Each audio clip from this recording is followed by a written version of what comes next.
coming up. So Don Cummins is going to join us. Hi, Don. He is the founder and president of Air Data Solutions. And he's got a really interesting presentation that's entitled Photos Are Data, Extracting Useful Information from Imagery. So this should be quite interesting. So let me hand it over to Don. All yours. Well, thank you for that. And like you said, checking the technology is always good to do. We are a technology company, and it always seems to strike us where it hurts. So you never know where it's going to foul you up. So really appreciate the opportunity to be here to talk to everybody today. Thank you for everyone who's joining us. And I'm really looking forward to this talk. I get to talk about what I love, and that's taking imagery, taking photos. We do it specifically from the air, looking down, and turning them into useful data. So I'm going to share my screen here, and I'll give a brief introduction of who we are, and then what we do with these images, and take a little bit of a dive into the background behind photogrammetry, and how you take that data and turn it into something useful, something that people find valuable and will pay for. All right. So Air Data Solutions, a company I founded in 2014. It was very interesting listening to Hunter talk. My background is agriculture. I spent the first 20 years or so of my career raising cattle and farming. So that's very near and dear to my heart. And really encouraging to hear what he had to say about the strides that are being made and keeping our food sources healthy and precision agriculture and everything that goes with that. Really fascinating field of study. We still contribute some to that with our imagery and mapping. And anyway, that was a really good talk, and glad to hear about the sustainable efforts that they are progressing. Again, Air Data Solutions is a geospatial aerial imagery firm. We use airplanes, drones, boats, vehicles, even manpower to take photos and turn that into data. We are based in Louisiana. That's where I'm from. We have offices in Texas, Pennsylvania, Colorado. We have aircraft around the country, and we perform work coast to coast. To move forward one. Okay. So this is kind of our work area. As you can see, we go just about anywhere, and we serve a lot of different industries, and with our imagery and data collection services. On a global scale, there is a lot of people paying a good bit of money to use these photos, and this is kind of what I want to dive into in this talk is why are these photos valuable? What kind of information are we gleaning from them? And where is the aerial imagery industry moving in the near future? So in 2017, about 1.4 billion gross in the global market, and that's projected to be almost 4 times that in 2025. Drone technology has contributed somewhat to that growth. It has definitely brought that market into the hands of more people, and also into a lot of innovation that brings new answers, new solutions. And so it's a really exciting time to be in the imagery business. So to start off with, we will look at a kind of a typical photo that probably everybody is familiar with, a very recognizable landmark. And this is a photo that I felt would resonate with a lot of people.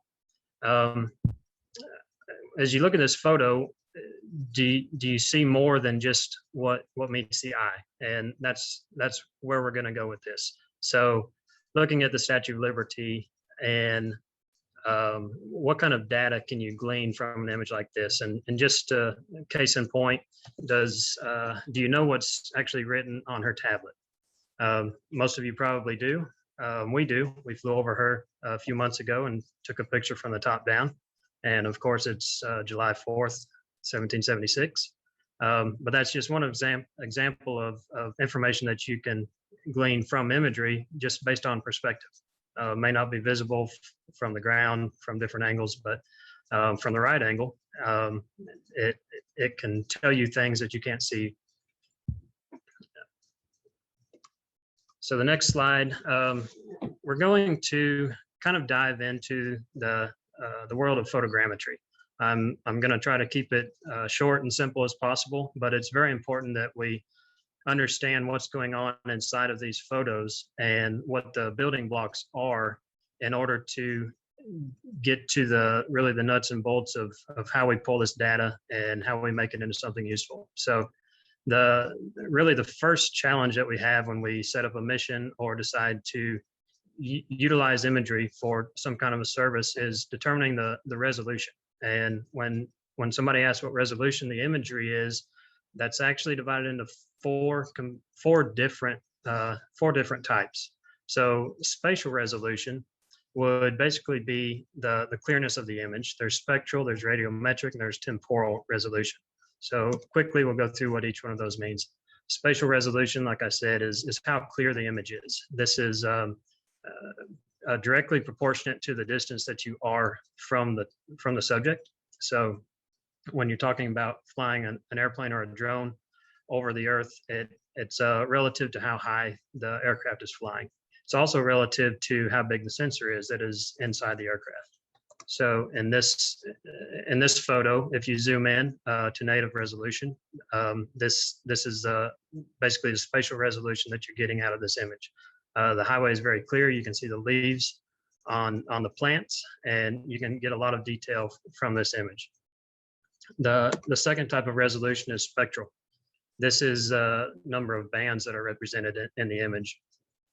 Everything that you see with your eyeballs is basically combined into three bands: the red, the green, and the blue. And all natural color imagery is composed of these bands. In the electromagnetic spectrum, it's just a very small spot of that entire spectrum that we also are able to utilize for infrared, near infrared, microwave waves, X-rays, all that other cool scientific stuff is part of that electromagnetic spectrum. But our eyeballs themselves are only seeing the red, the green, and the blue. So the spectral resolution of these images is typically three bands. We also add a fourth band from time to time for typically for vegetation management, which is called the near infrared band. And it's just a little bit to the right on the spectrum. It's invisible to the human eye, but it's in between the infrared and the visible light spectrum. And the reason this is useful is it is a very good indicator of the health of the vegetation. So in this picture below, we've combined the RGB image with color infrared image. And on the bottom, you see the color infrared. It's called color infrared because we assigned a color to each of those pixels that is relative to the reflectivity of it. In this picture, that color is a pinkish purplish hue. So back to hunter's talk in agriculture, a very common use case for this near infrared imagery is in vegetation management. The third type of resolution is temporal. And this is basically the revisit time or the time between photos. Here's an example of a Google Earth image on the left of a school football field, and an image that we took in 2019 in September of the same location. And you can see the difference on the ground where they have actually built a stadium and not so much time. So the temporal resolution is how often you revisit and take a picture of the same location. And then the final resolution is radiometric. This is the intensity, the range of intensities of the image. So the human eye can basically see in 4-bit.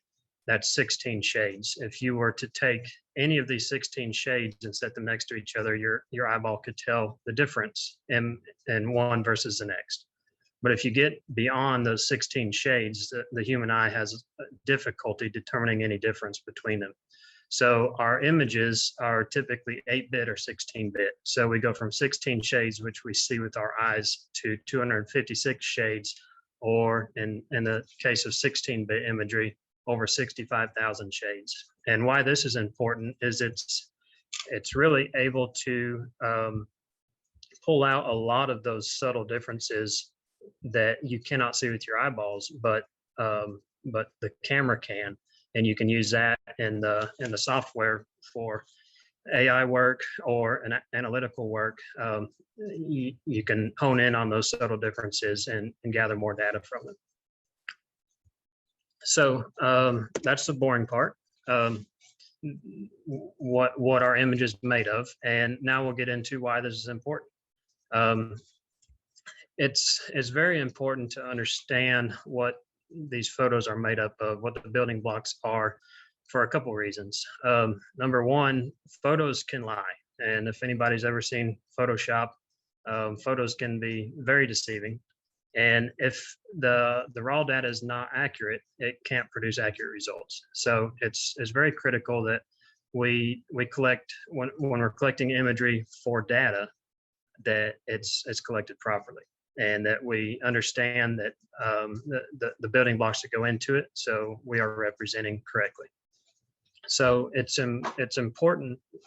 Basically, imagery is used for measuring, counting, predicting, and monitoring. If you break it down into 4 very, very broad scopes that we typically use imagery for. And we'll give some examples of each of those in different industries towards the end of this presentation. But before we get there, I want to talk about a couple more key components that each image contains. And one, which is one of the most important developments in the photo industry that's happened in the past, I would say probably 20 years or so, is the ability to tie each image to its location on Earth. And so basically it's combining GPS data into the metadata in the image. And how does this work? Every image is broken up into pixels, and when a photo is georeferenced, it has a location of that center pixel. So when you zoom in to the very dead center of that image, you have a longitude and a latitude coordinate, and that tells you exactly where the center of that image was taken. This is now being used not only from aerial platforms, but it's also being used on your cell phones, and just about any camera that's built today is tied to a GPS. It makes it very handy when you're searching for images that were taken at maybe a favorite vacation destination or somewhere that you went. It makes it really handy to see where you were when you took those photos. It also makes it much easier for us as mappers to determine where those photos were taken and how to combine them together into a map. So the other component that we'll look at really quick here is back to this road image. If you zoom in all the way until you just see pixels, which every image is a combination of many small square pixels. This image in particular is a 101 megapixel image. It's over 11,000 pixels wide and almost 9,000 pixels tall. So there's over 101 million of these squares in every single image. When this photo is georeferenced to the Earth, every pixel in this image represents 3 inches. And that's important because that when you do that calculation, you can actually drape this image over the Earth and create a map, much like Google Earth or any of your map apps that you have on your phone. That's basically how this begins. So we find the center point, we determine the size of each pixel, and then the third component is the height. So not only do these pixels have a lat long horizontal location, they also indicate the height. So if you go back up to the, I guess there's a couple slides up. If you go back up to this chart, you see altitude information. So that the center pixel of this image is located as well as the height of it above the ground. So when you take multiple overlapping photos, you're able to create a three-dimensional model of every object that was photographed. So when you see the grass and then the house that's at the top of this photo and then the trees beside it, from using the oblique perspective of multiple photos of this same location, we're able to create an elevation model. So we'll jump back down to the vertical slide. And now that we have covered what's in the background of these images and how we build these models, we can talk a little bit about how we use them in industry and why people pay for these photos. Back to this example of a highway and a power line running along a beach. If we shoot images of this power line, we can actually combine that with LiDAR data, and we can extract height information from the wires. We can extract height information from the poles and the ground, and then we can determine the line sag or the height above the ground that each of these wires is sitting. That's very valuable for determining if there's enough ground coverage or ground clearance. We can also get a condition of these poles, and we can see if there's any insulators or any defects, anything happening that might need to be addressed by repair crews. And another instance, back to the same photo, is models that we can create of buildings. So if we again combine the photos with LiDAR, and if anybody has not heard of what LiDAR is, it's basically that thing in your car that slams on your brakes for you when you're looking at the phone and not paying attention to the road. It's a laser that measures distance, and so when you combine the photos with the LiDAR laser, you can create models of not only of outdoor structures, but also indoor. So this is an example of a building model that was turned into a floor plan just from the photos and the measurements taken by the lasers. It's accurate, in this case, down to about 1/10 of an inch. Another example of how photos are used in conjunction with a land survey crew to create planimetric drawings. And this was used for a road construction project. So the imagery is tied very, very tightly to ground control that was produced by a land survey crew. And then it was used to create a model and a map to document where every feature was and to plan for the construction project. This next project we actually just finished up last week, and it was also it was a land clearing where they're planning to do some construction on this site. And the problem here is it was very hilly terrain, so we did create a three-dimensional model of the bare earth, and then they requested that we calculate basically a 10-foot contour of the highest point and chop it off. And they wanted to determine how much volume of material was contained in that 10-foot contour of the hill, and how much area they would need to cut in order to shave off the top of that hill. So you can see in the photos to the right where that contour line was, and then when we digitally removed it, it created a flat surface on the top of that hill. And the bottom right shows the total volume of that cut. And this was all done strictly from photographs. The third way that photos are used is for counting. Counting just about anything that you can see in the image. This example is actually invasive vegetation on a lake. And another project we're just finishing up this week. It's this vegetation is a major problem because of how fast it grows, and so we monitor it, count it, and determine how much is there and where it's at, so that crews can go in and properly manage it. And then prediction, and back to the agriculture example, like Hunter was talking about earlier, we can utilize the imagery and the near infrared imagery to make predictions on how the vegetation is performing and how it will perform in the future. And it's usually a combination of not only the images, but images over time and how the progression is. And kind of an interesting highlight to this is there are a lot of companies who utilize imagery for things that you might not ever expect. I don't even understand how all of it is used, but major department stores use what's called a greenness report, which is derived from satellite imagery, basically of the entire country.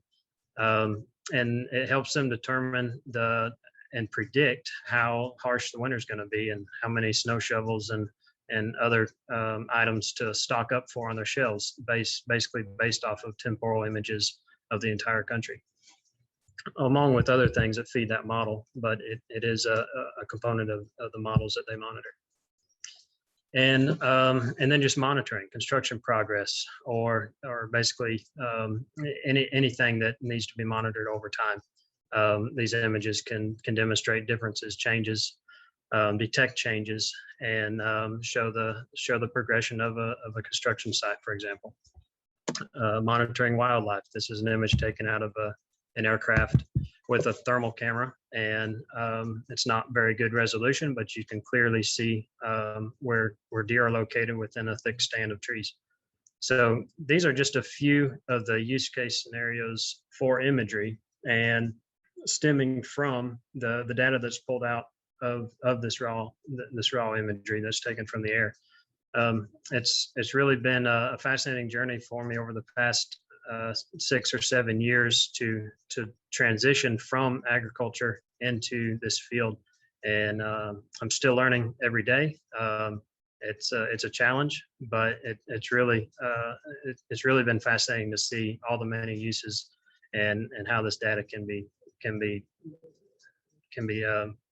pulled from this imagery and turned into something useful. So that's basically my presentation for today, and really appreciate the time, and I'll be happy to answer any questions. All right, Don, thank you. Trying to get my video back up here. Looks like I'm having trouble. Let me, oh, there it is. Here we go. Okay, pop back. Tremendous quality. I mean, the quality of the images are just, just incredible when you look at it. From a business standpoint, who's typically the customer? It's really a variety. We work for commercial businesses, we work for government agencies, we work for individuals. So the customer base varies, but that's been part of the really interesting part of this journey is how many people can actually find value in these images. If I had to say, a large portion of our business comes from the energy sector. So we are working with everything from power lines to wind turbines to solar panels to oil and gas pipelines. So that is a large segment. And then government agencies, disaster response, and then also construction and agriculture. So it's quite a variety. Makes sense. What thing comes to mind? You think of like law enforcement, right? If they did an overhead image of, say, the railroad parking lot, they could then hone in on how many people's car registrations have expired, and save time on the ticketing, right? as it goes out. Now the whole the elevation part, the drones or the airplanes, how do you go about using them? How do you contract for them? I mean, because unless you own them, I don't know. I'm asking.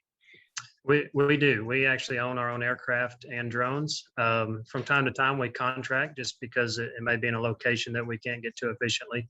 But we do fly most of our own platforms. Okay, terrific, terrific. Great work. I mean, and again, you think about disaster recovery and assistance like that. It could be so valuable. It could be so valuable. And to take the, as you said, the progression from or as you kind of move from being in agriculture to then taking that and saying, from my past experience, what would have been valuable or what would have been helpful to me, and then having these types of aerial imageries would certainly fall into that category. So great stuff, just great stuff. Absolutely. All right, Well, listen, thank you. Very informative. We wish you the best of luck and much success. Thanks for joining us today and being part of the conference. Very, very helpful. Thank you. Glad to be here.